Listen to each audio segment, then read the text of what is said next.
Margaret Thompson had always believed the world owed her something special.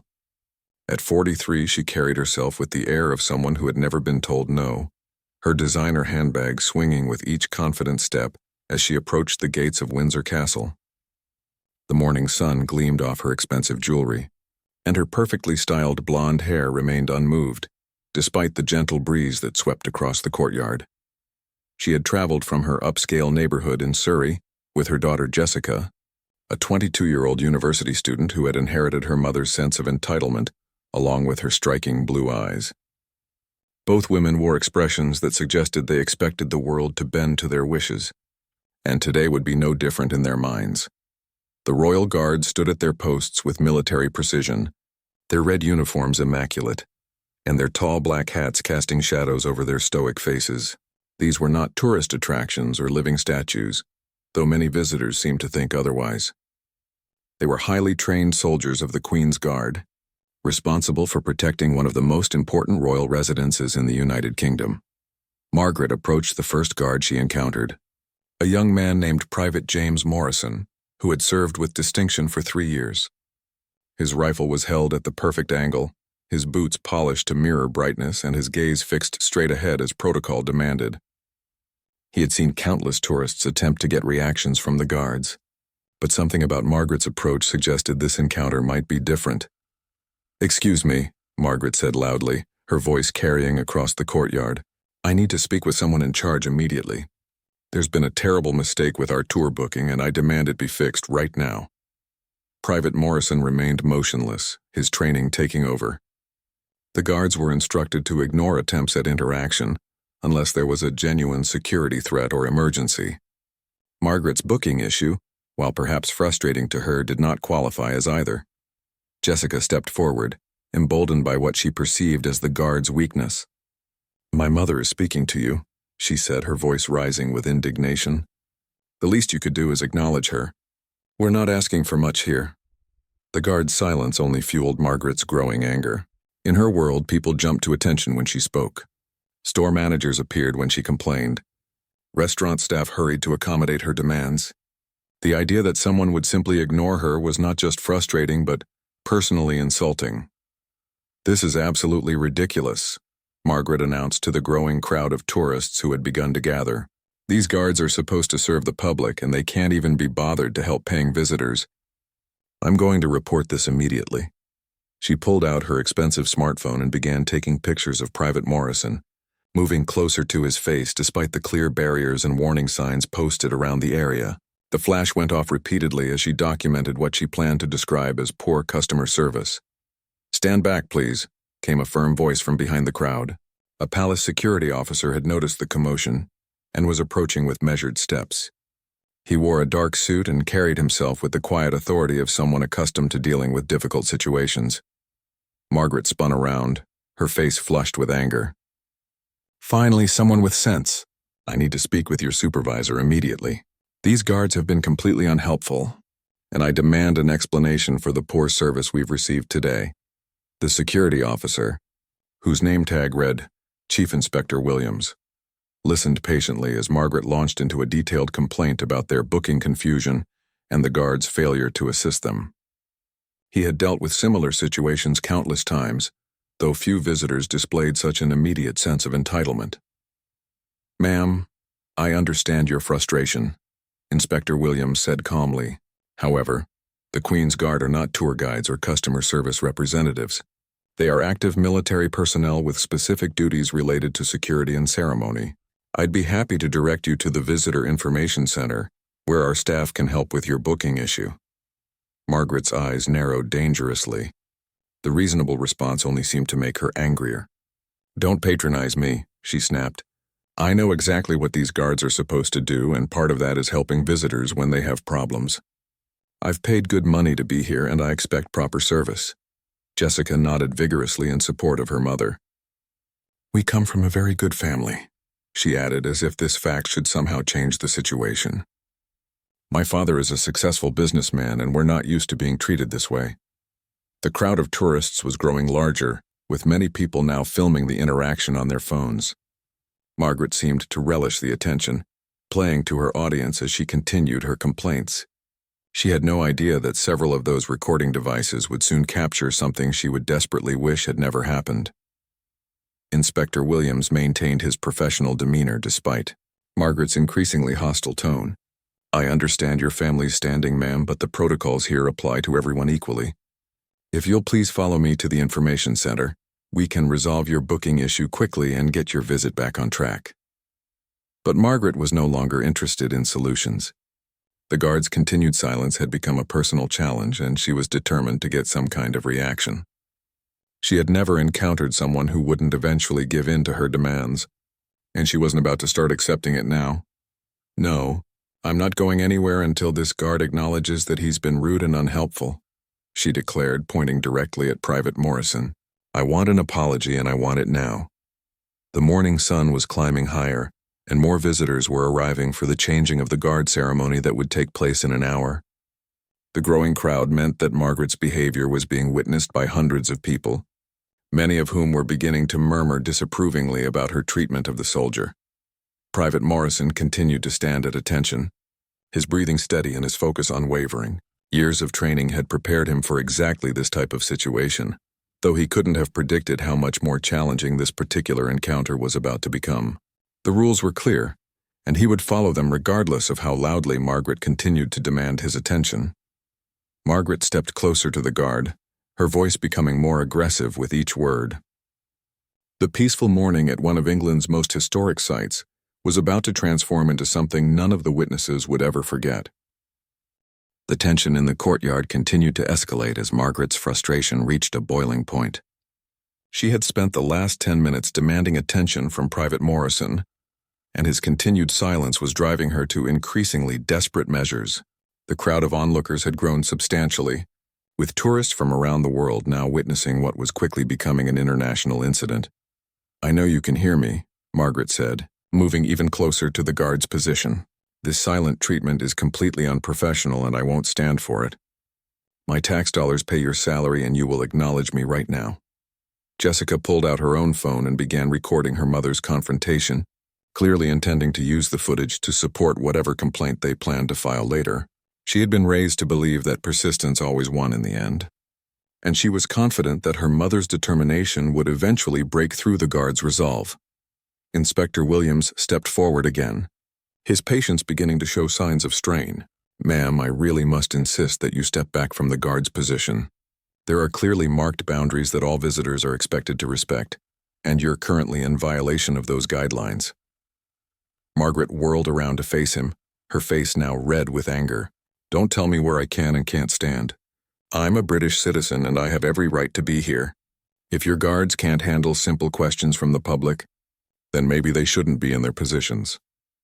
The security officer's radio crackled with quiet communication as other staff members reported the situation to their supervisors. What had started as a minor tourist complaint was rapidly developing into something that could require additional intervention. Palace security took all disruptions seriously, especially those involving aggressive behavior toward the guards. "Mother, maybe we should just go to the information center," Jessica suggested quietly, beginning to notice the disapproving looks from the crowd. Several tourists were shaking their heads in obvious disgust at Margaret's behavior, and the young woman was starting to feel uncomfortable with the attention they were receiving. But Margaret was far beyond listening to reason. The guard's continued silence had become a personal insult that she was determined to address. In her mind, she was standing up for customer rights everywhere, fighting against what she saw as deliberate rudeness from public servants who should be grateful for her visit. "No, we're not leaving until I get satisfaction," Margaret declared loudly. "I've dealt with difficult employees before, and I know exactly how to handle this situation. Sometimes you have to be firm with people who think they can just ignore paying customers." She reached into her handbag and pulled out a small mirror, which she began using to try to catch the sunlight and direct it into Private Morrison's eyes. The crowd gasped at this obvious attempt to disrupt the guard's duty, and several people began calling out for her to stop. "That's enough," Inspector Williams said firmly, moving to block Margaret's actions. "Ma'am, you're now actively interfering with military personnel in the performance of their duties. I'm going to have to ask you to leave the premises immediately." Margaret laughed bitterly at this ultimatum. "You can ask all you want, but I'm not going anywhere. I know my rights, and you can't force me to leave just because your employee won't do his job properly. I want to speak to the highest-ranking officer available right now." The crowd was becoming increasingly vocal in their disapproval of Margaret's behavior. An elderly gentleman from Germany shook his head sadly and commented to his wife about the poor behavior of some tourists.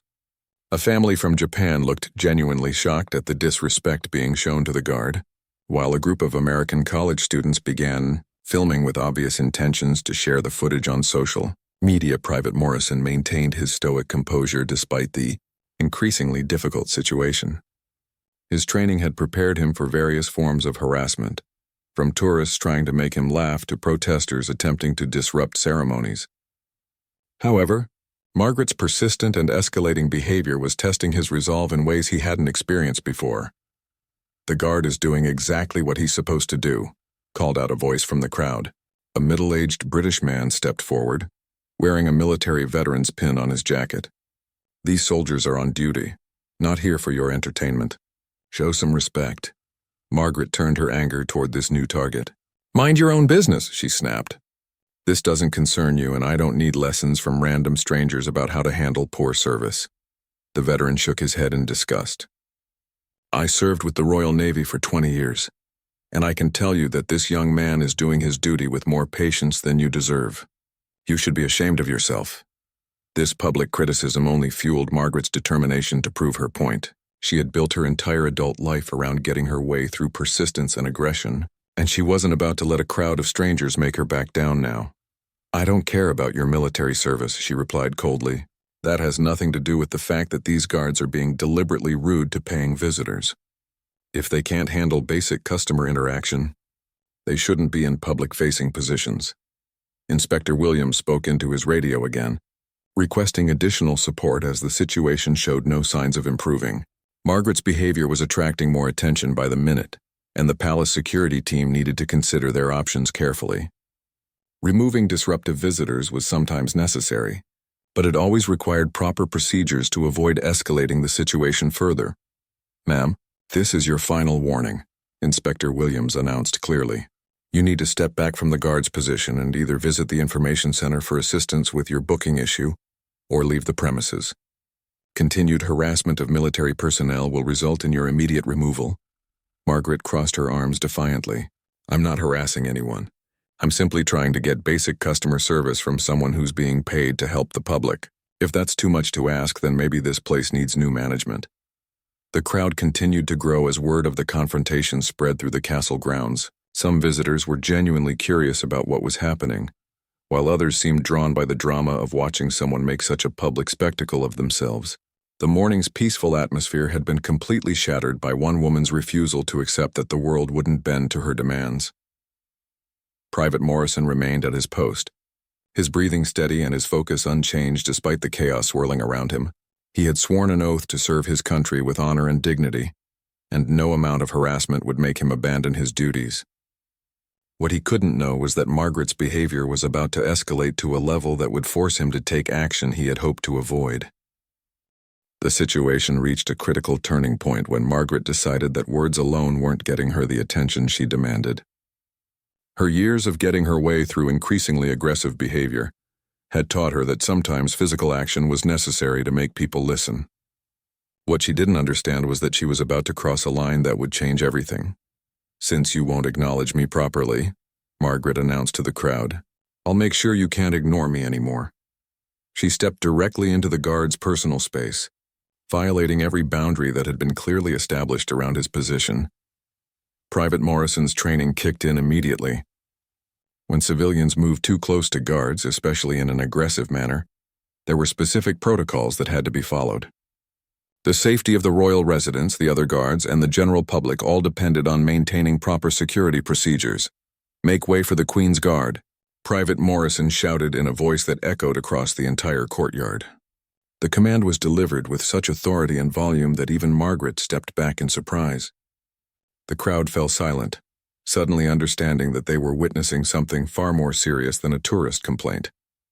But Margaret's shock lasted only a moment. Instead of recognizing the warning for what it was, she interpreted the guard's response as a personal victory. "Finally," she exclaimed triumphantly. I knew you could speak. Now we can have a proper conversation about the terrible service I've received here today. Inspector Williams moved quickly to intervene, recognizing that the situation was spiraling toward a serious incident. Ma'am, you need to step back immediately. The guard's warning was not an invitation for conversation. It was an official command for you to move to a safe distance. Margaret ignored the security officer completely, emboldened by what she saw as her success in getting the guard to break his silence. I'm not moving anywhere until I get a proper explanation for why I've been treated so rudely. This young man owes me an apology and I intend to get it.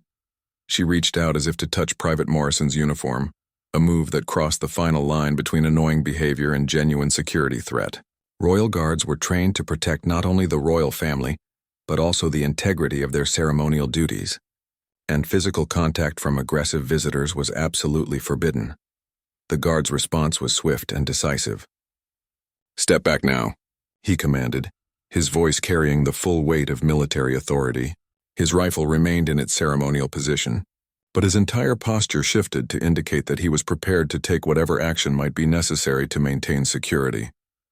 The crowd gasped collectively as they witnessed the transformation of the patient, silent guard into a commanding military presence. Many tourists had never seen the guards in action, and didn't fully understand the serious nature of their duties until this moment. Margaret, however, seemed oblivious to the danger of her situation. "Don't you dare raise your voice to me," she shot back angrily. "I am a tax-paying citizen, and you have no right to speak to me that way. I want your name and your commanding officer's contact information, right?"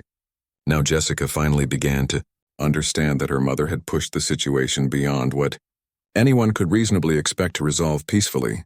"Mom, maybe we should just go," she whispered urgently, tugging at her mother's expensive coat sleeve. Everyone staring at us. But Margaret was completely focused on what she saw as a battle of wills that she was determined to win. "No, we're not going anywhere.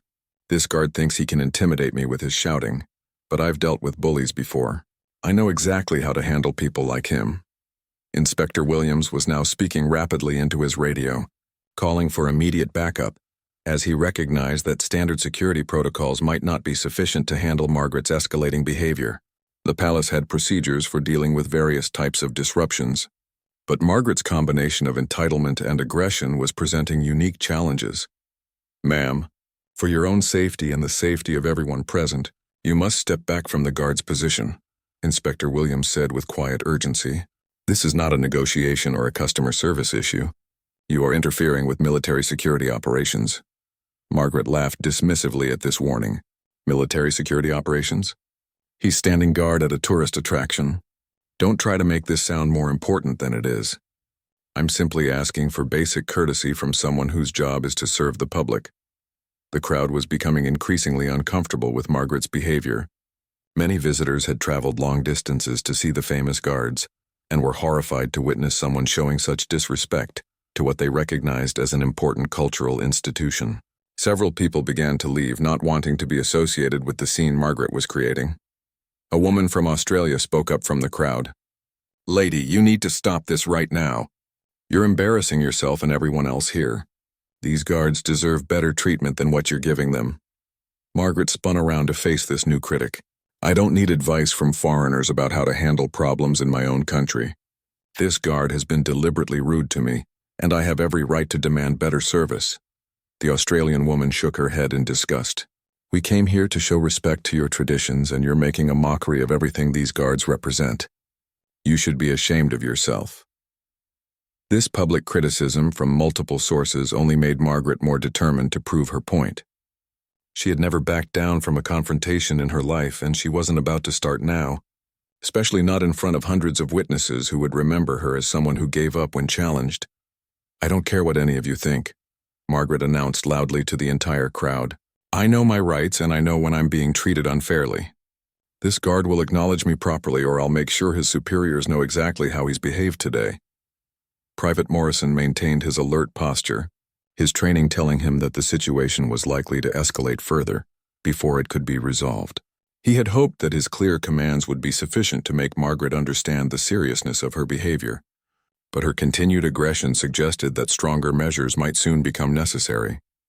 The morning sun was now high overhead, casting sharp shadows across the courtyard where hundreds of people were witnessing what would soon become one of the most memorable tourist incidents in the castle's recent history. Margaret had no idea that her next actions would trigger a response that would be captured on dozens of phones and shared around the world within hours. What happened next would be remembered by everyone present as the moment when Margaret's sense of entitlement finally met an immovable force. Frustrated by what she perceived as the guard's continued defiance, and encouraged by his earlier vocal response, she made the fatal decision to escalate her behavior to physical intimidation. Margaret stepped forward again, this time deliberately placing herself directly in Private Morrison's path and blocking his ceremonial position. "I'm not moving from this spot until you give me the respect I deserve," she declared loudly. "You can stand there all day if you want, but I'll be right here waiting for an apology." The crowd fell completely silent as they realized they were about to witness something unprecedented. Even tourists unfamiliar with British military traditions understood that Margaret had crossed a serious boundary. Phones were raised throughout the crowd as people instinctively knew they were about to see something that would be talked about for years to come. Private Morrison's response was immediate and thunderous. "Make way for the Queen's Guard," he bellowed with such force that people 50 yards away could hear every word clearly. The command echoed off the ancient stone walls of the castle, carrying with it centuries of military tradition and authority. But Margaret, instead of heeding this clear warning, interpreted it as another small victory in her battle for acknowledgement. "There, that wasn't so hard, was it?" she said with satisfaction. "Now that you're talking, we can discuss how to improve your customer service skills."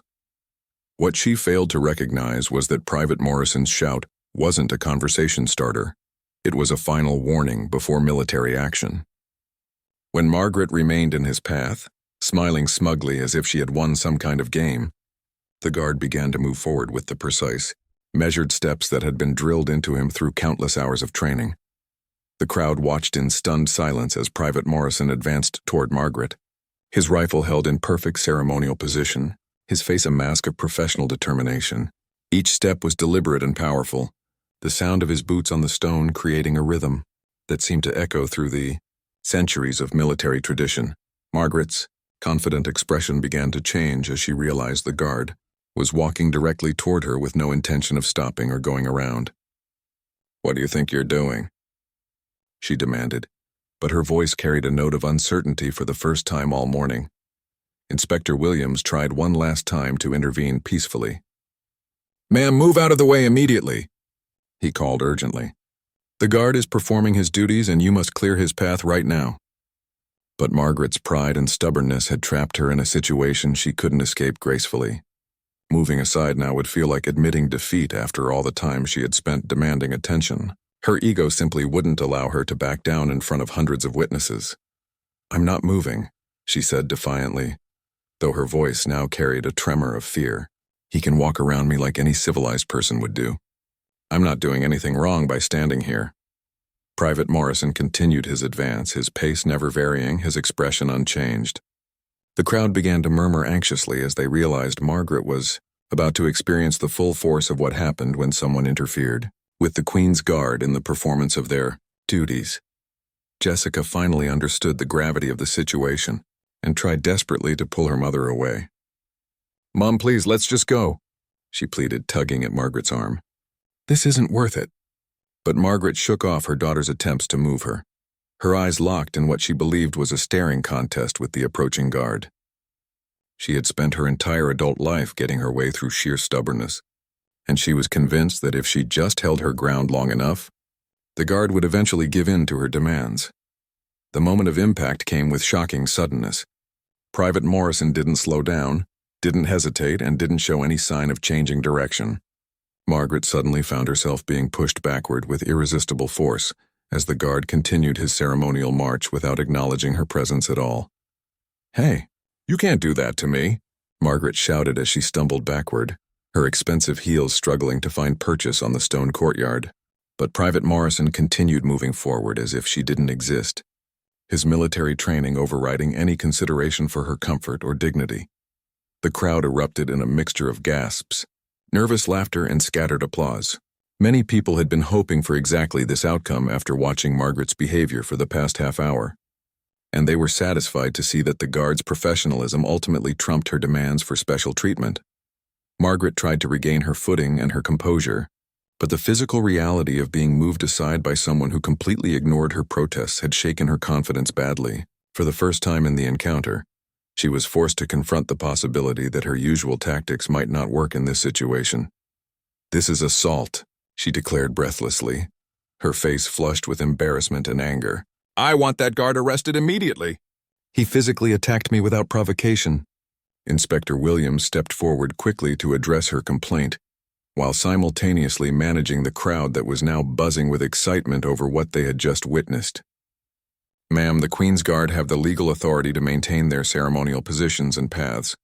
You were warned multiple times to move, and the Guard acted within established protocols." Margaret looked around desperately for support from the crowd, but found only disapproving faces and people continuing to film her humiliation. The tourists who had initially watched with curiosity were now openly expressing their satisfaction that someone had finally stood up to her unreasonable behavior. "You're all against me," she said wildly, her voice cracking with emotion. "This is supposed to be a place that serves the public, not somewhere that attacks paying customers." The reality of her situation was finally beginning to penetrate Margaret's consciousness.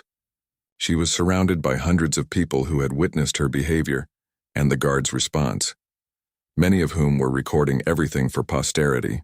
The incident she had started as a simple complaint about customer service had evolved into a public spectacle that would follow her far beyond the castle walls. Private Morrison had completed his movement and returned to his post, standing once again at perfect attention as if nothing had happened. His breathing was steady, his expression unchanged, and his focus had returned to its proper direction.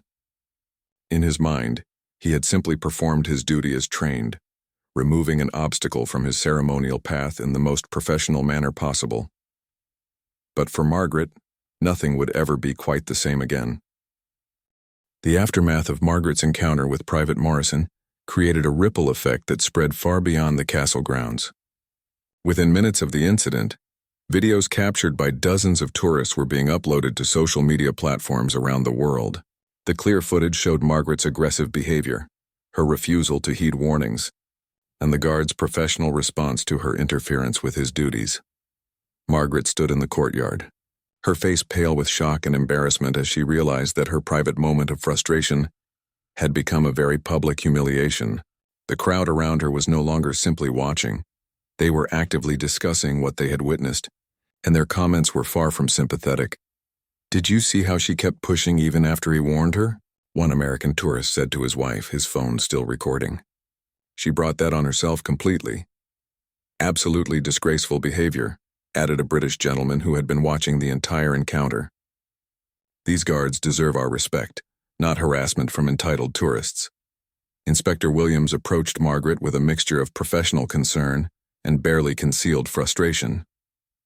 The incident had created exactly the kind of disruption that palace security worked hard to prevent, and her refusal to accept reasonable assistance had forced the situation to escalate unnecessarily. "Ma'am, I need to speak with you about what happens next," he said firmly. "Your behavior this morning has violated several policies regarding interaction with military personnel, and there will be consequences for your actions." Margaret's shock was rapidly being replaced by a familiar anger, though it now carried an undertone of desperation. "Consequences? I'm the victim here. That guard assaulted me in front of hundreds of witnesses. I want him arrested, and I want charges filed immediately." Jessica stood beside her mother, her own face burning with embarrassment as she watched people continuing to film and photograph their family's humiliation. The young woman had grown up with her mother's entitled behavior, but she was beginning to understand that the real world didn't always bend to their family's demands. "Mom, please, let's just go home," Jessica whispered urgently. "Everyone's looking at us, and this is getting worse every minute." But Margaret was far from ready to accept defeat. Her entire identity was built around getting her way through persistence and aggression, and admitting that she had been wrong would require a fundamental shift in how she saw herself and her place in the world. "I'm not going anywhere until this situation is resolved properly," Margaret declared loudly. "That guard violated my rights as a British citizen, and I demand justice. I want to speak to his commanding officer, the castle management, and whoever else is in charge of this disgraceful operation. Inspector Williams sighed heavily, recognizing that Margaret was going to make the situation as difficult as possible.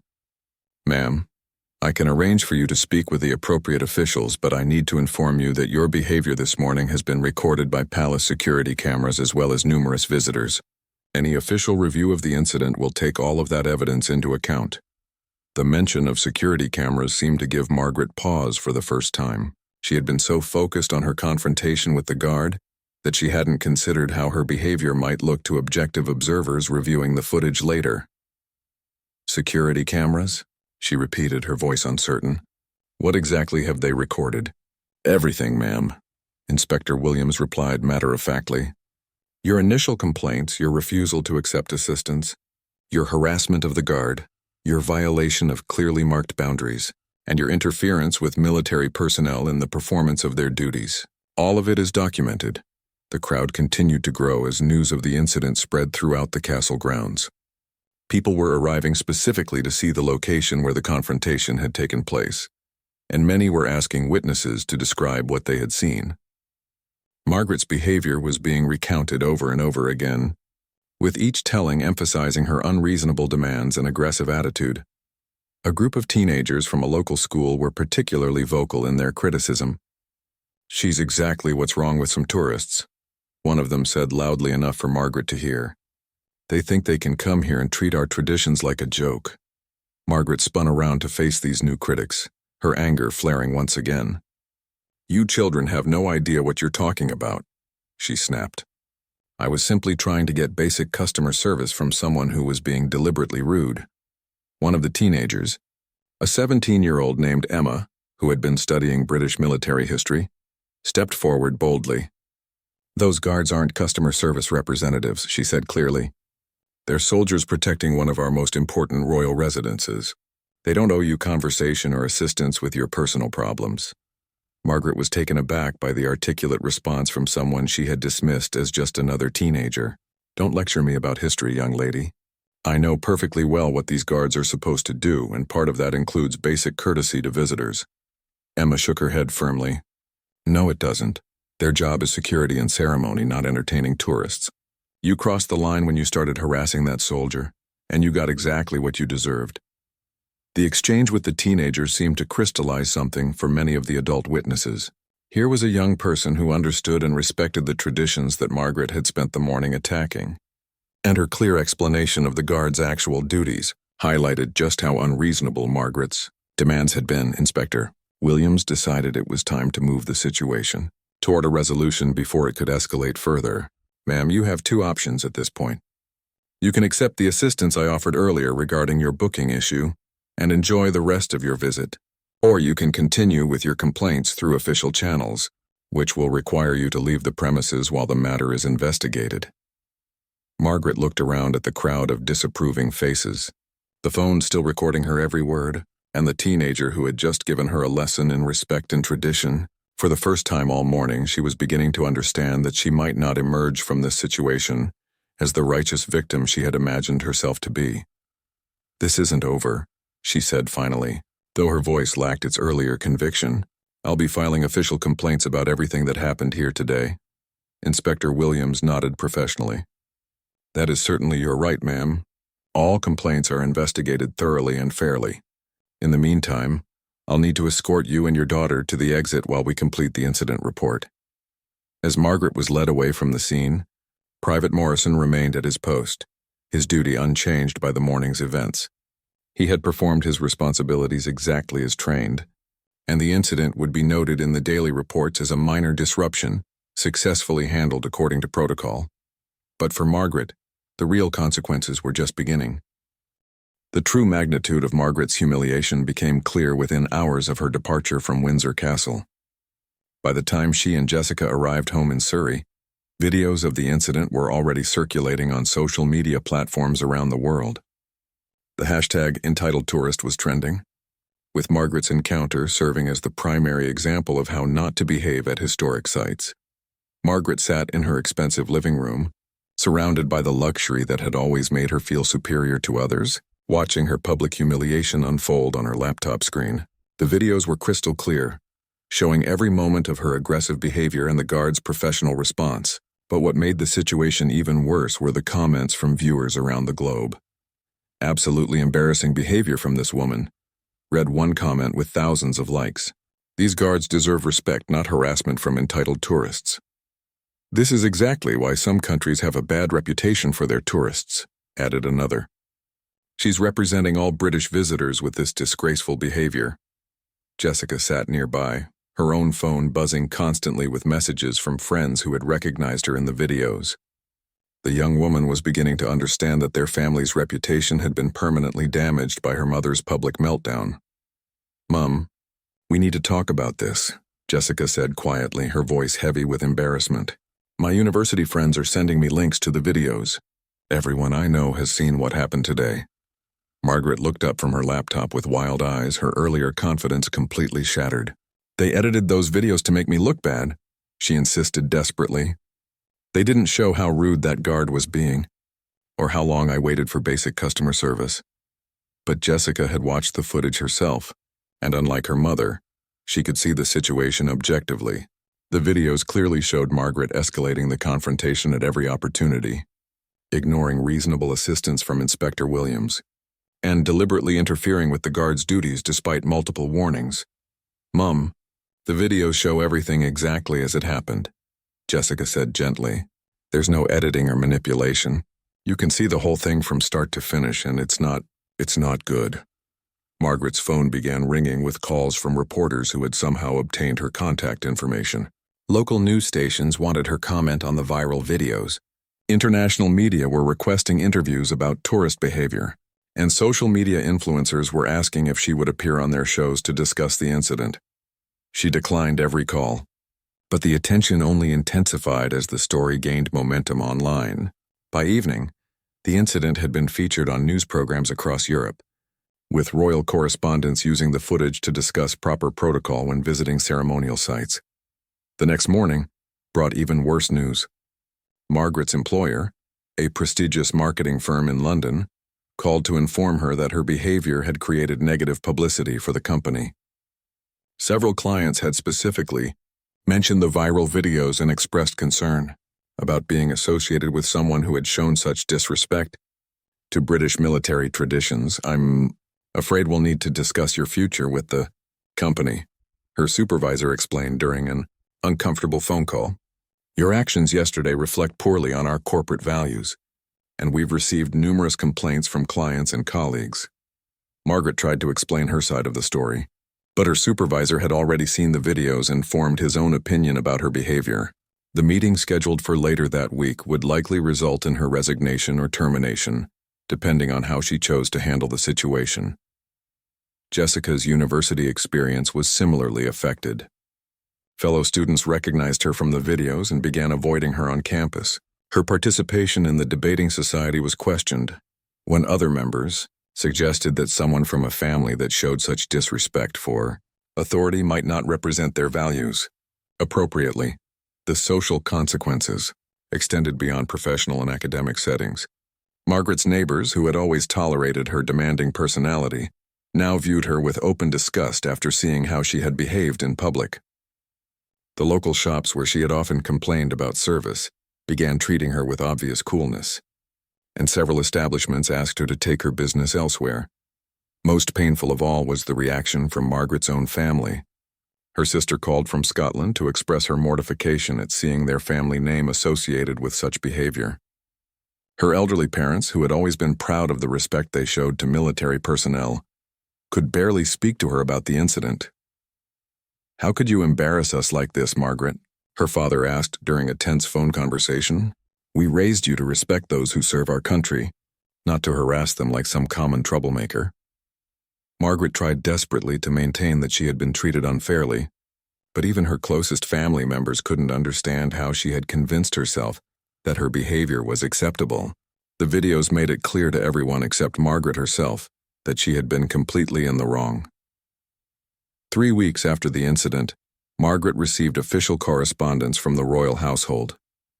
Her complaint about the guard's behavior had been reviewed by the appropriate authorities, and they had concluded that Private Morrison had acted with complete professionalism throughout the encounter. The letter went on to explain that Margaret's own behavior had violated several policies regarding visitor conduct, and she was hereby banned from all royal properties for a period of 5 years. The ban was the final blow to Margaret's sense of righteousness.